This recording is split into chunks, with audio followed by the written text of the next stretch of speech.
سورۃ نور آیت نمبر 50.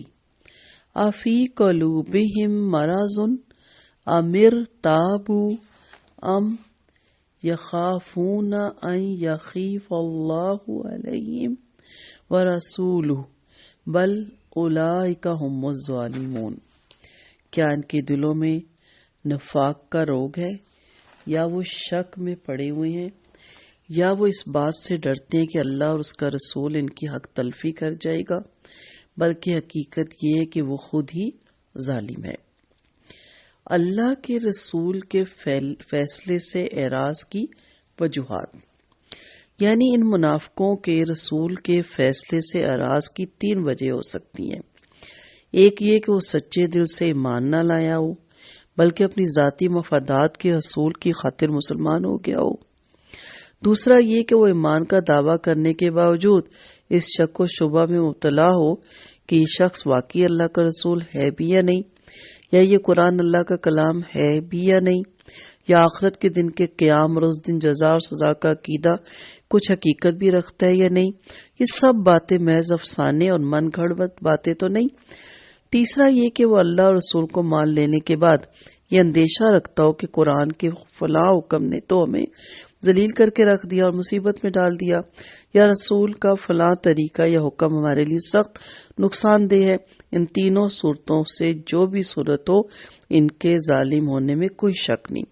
ایسا شخص خود کو بھی فریب میں مبتلا کرتا ہے اور فی الحقیقت بڑا دغاباز اور خائن ہے، جو ذاتی مفادات کی خاطر مسلمان بنا ہو اور مسلمانوں کو بھی فریب دے رہا ہو، اور وہ اپنے آپ پر بھی ظلم کر رہا ہے اور دوسرے مسلمانوں پہ بھی، جو اس کے زبانی دعوے پر اعتماد کر کے اسے اپنی ملت میں شامل کر لیتے ہیں.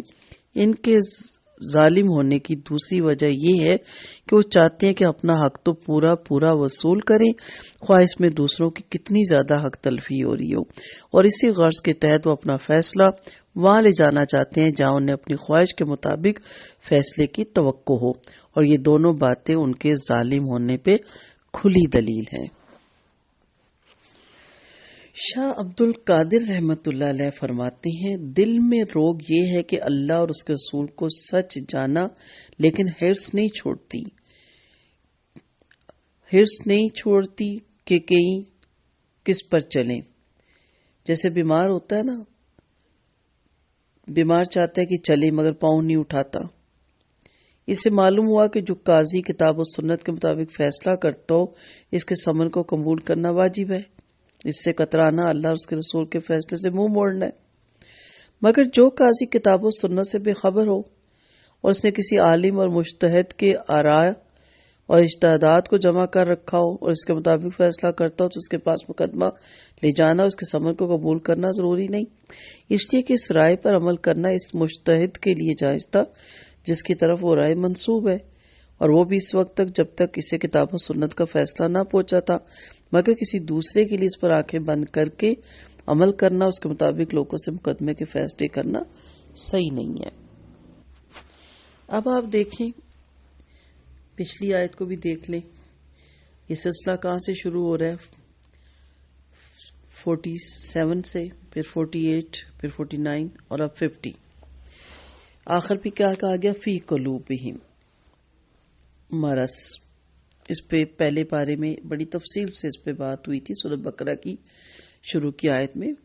یہ مرض کیا ہوتا ہے؟ نفاق کا مرض، روگ کی بیماری، منافقت، دنیا کی محبت یا کسی اور چیز کی محبت جو انسان کے دل پر چھا جائے، جو شک میں مبتلا کر دے. ہم ان تینوں آیتوں کو سامنے رکھتے ہیں، اب اپنے آپ کو رکھتے ہیں. جیسے کہ ہم نے سورۃ نور میں حجاب کے بارے میں پڑھا، اس کے احکامات پڑھے. اب ہم سے سوال کیا جا رہا ہے، اللہ تعالیٰ ہم سے پوچھ رہے ہیں کہ آپ کو کیا مسئلہ ہے؟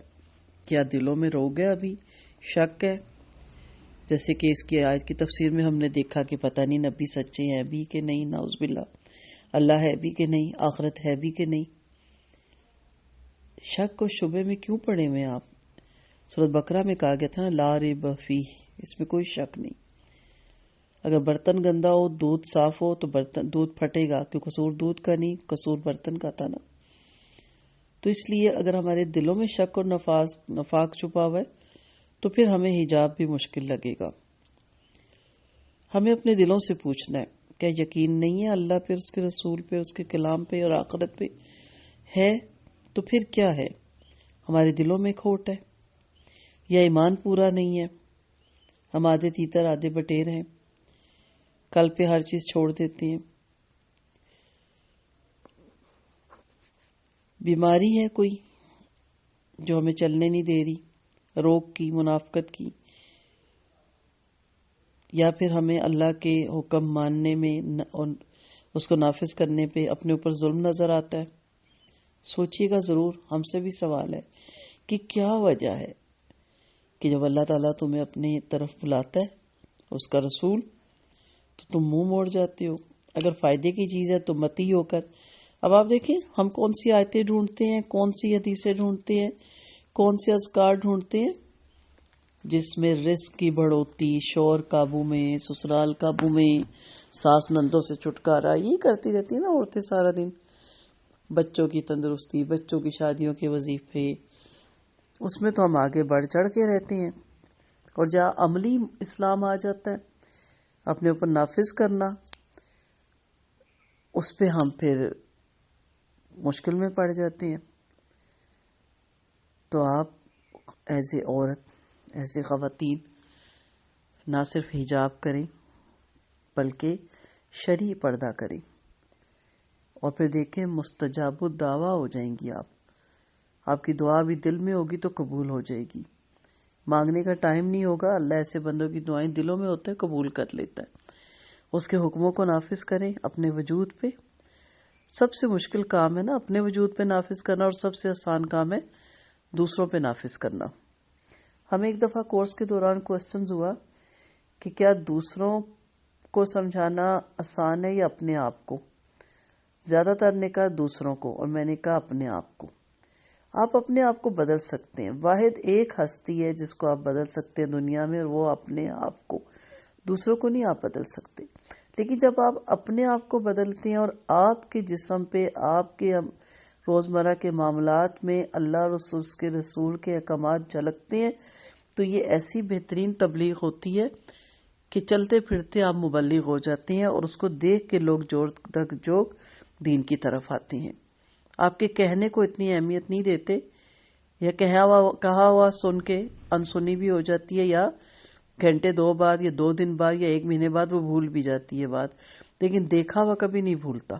عین الیقین ہوتا ہے نا.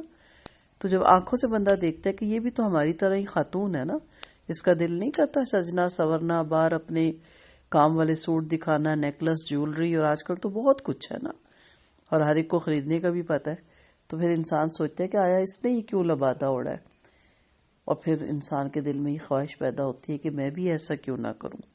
تو اس لیے اپنے دلوں کے روگ کو نکالیں، پورے یقین کے ساتھ ایمان لائیں، اور پورے یقین کے ساتھ اس پہ عمل کریں. وآخر دعوانا ان الحمد للہ رب العالمین.